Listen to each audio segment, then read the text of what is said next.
Hello, everybody. It's the 16th of March, 2020, and most everybody knows what's going on in the world. It was inevitable that something like this would happen. And like most current events, checking my mic, make sure I had it on. Like most current events, you don't have to mention what it is for people to know what it is. And some of the algorithms, especially if you're monetizing your videos, you've got to be extremely careful on some of the words that you use, because I can understand why certain things are being regulated. There's so much disinformation on the internet, especially during this time. I have a Facebook account that I always keep separate from my YouTube account. And what I do is I link to a lot of different news stories. Occasionally I will link to one that is not really that legitimate. But I try to scrutinize everything that I read on the internet. And if you check the URLs on some of the sites that you go into, you get to the point to where you can distinguish what is a spoof and what's not.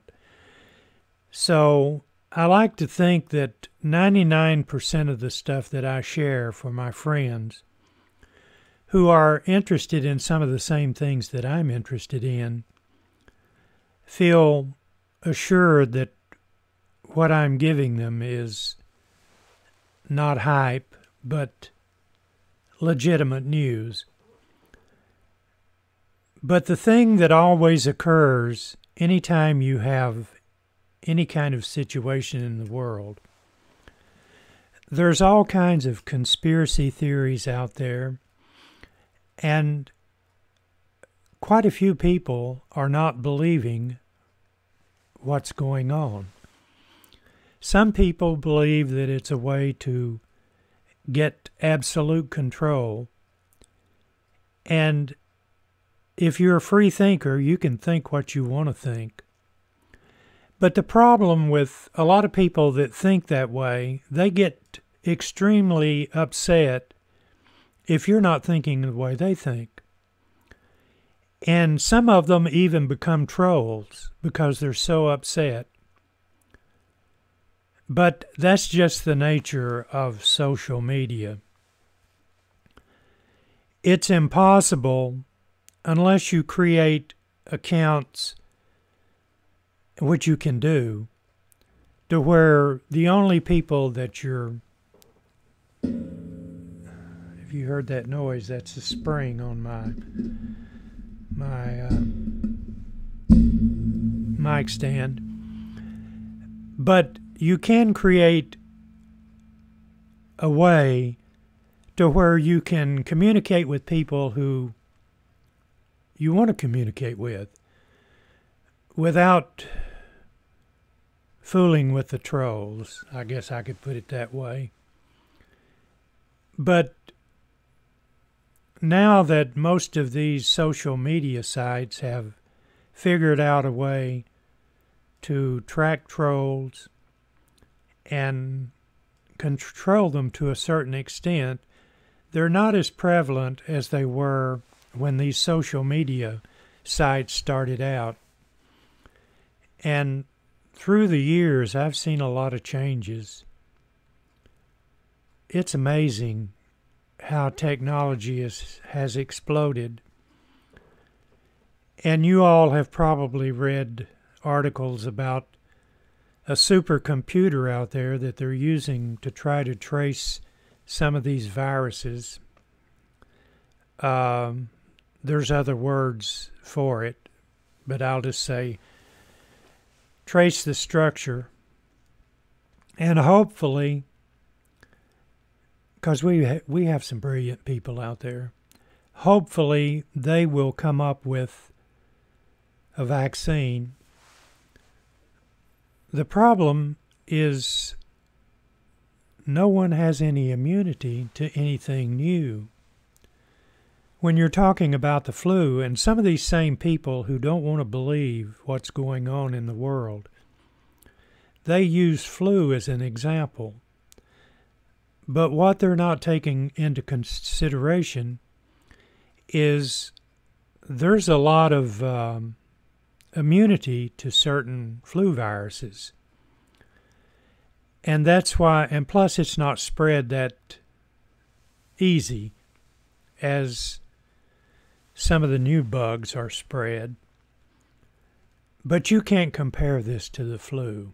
And I'm not mentioning the name because the name will trigger algorithms. So I just want to stay away from the name. Anymore, people are so attuned to what's going on. You can do a video like this, and you cannot mention a name of something, and they know exactly what you're talking about. And people who don't believe that this is real would never watch all this video anyway, because they're too busy running around trying to tag you into other stories. But that's a different video, and I don't know if I'll really do a video about that or not. Am I worried? Well, let me put it this way. My worry is not so much for myself, it's for people that are close to me. The only thing you can do is to try to be sensible with your surroundings and the way you conduct your life. You've got to use a lot of common sense, but sometimes that's not enough.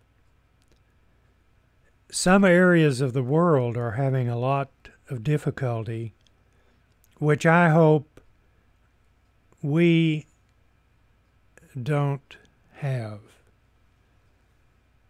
But who knows? On March 16th, 2020, I don't know. And when I do these videos, I always think someone will be watching this, more than likely. We'll be watching this video, say 5 or 6 years from today. And by that time, it'll be history, and they'll know everything that occurred and what happened. I always think of YouTube as a storehouse. Well, I always say, let me put it this way. If we had as much digital footprints from, say, 1850 as we have now, can you imagine how spectacular that would be? From the location that I'm at now, I can remember that this location was a huge field before they started building houses. But what if I had a digital video in high definition or even 4K of this area in 1850? That would just... So 100 years from today, unless something destroys all the capabilities of electronics, which a lot of people think that a solar storm could do just that. So if that happened, the only thing that we could see is physical photographs from back during the Civil War And that's the only thing people could see, or hard copies of some of the things that we're doing in 2020. Oh, well, I'm just rambling. But I did a video yesterday, and I returned from a trip out in the country just driving around.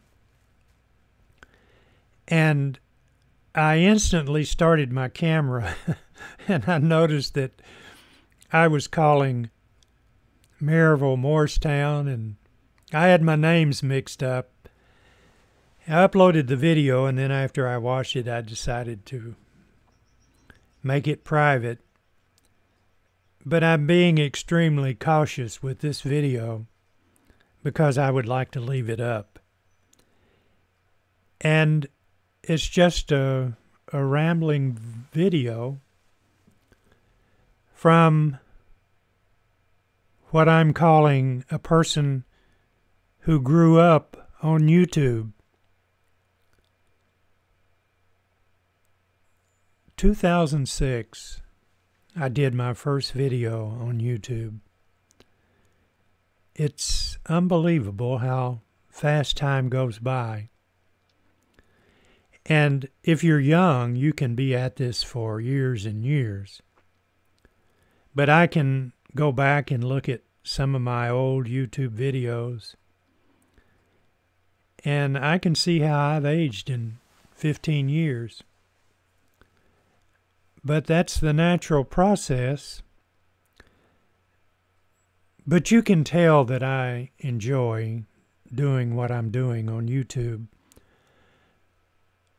Although rambling videos like this are only liked by a certain number of people.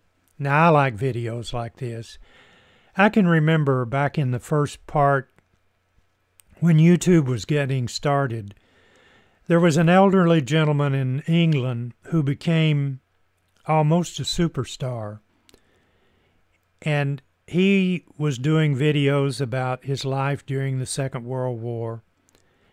And at the time, he must have been in his upper 80s when he started his YouTube account.